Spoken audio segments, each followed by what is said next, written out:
Platform যে আছে ওরা কাজ করে যাচ্ছে, এটা দেশের জন্য নিঃসন্দেহে একটা সুসংবাদ।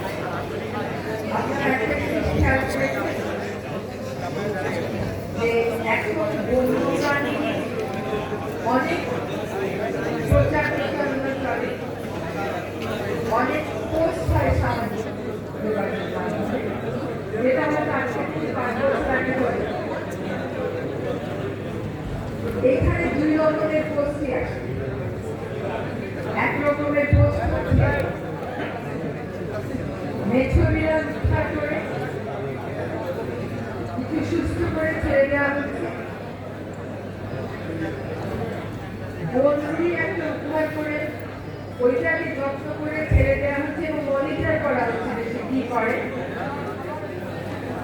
হাতির শাবক উদ্ধার করে ছেড়ে দেওয়া হচ্ছে, সাপ পেলে গ্রামবাসী বন্ধুভাবকে জানাচ্ছে, বন্ধুভাবকে উদ্ধার করছে।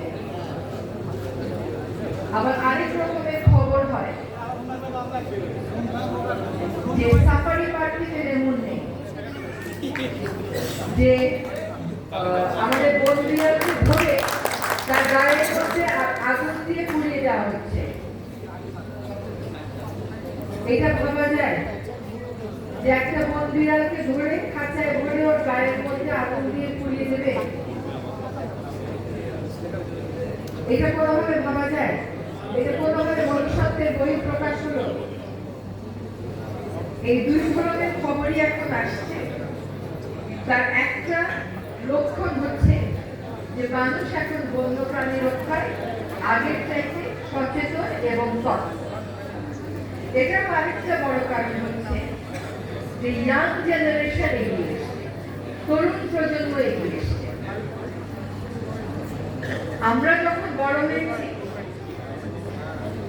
তখন আমরা এটা প্রায়ই দেখতাম, রাস্তা দিয়ে হাঁটতে সময় কুকুরের গায়ে লাঠি দিত, কোনো কারণ এটি একটা।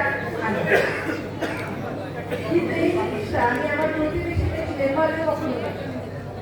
নেপালেও প্রচুর স্ট্রিটবল, মানুষ যাচ্ছে আর রাস্তা দিয়ে একটা লাঠি কাটতেছে বা কুকুর থেকে একটা ঢিল মারতে হবে, গায়ে পানি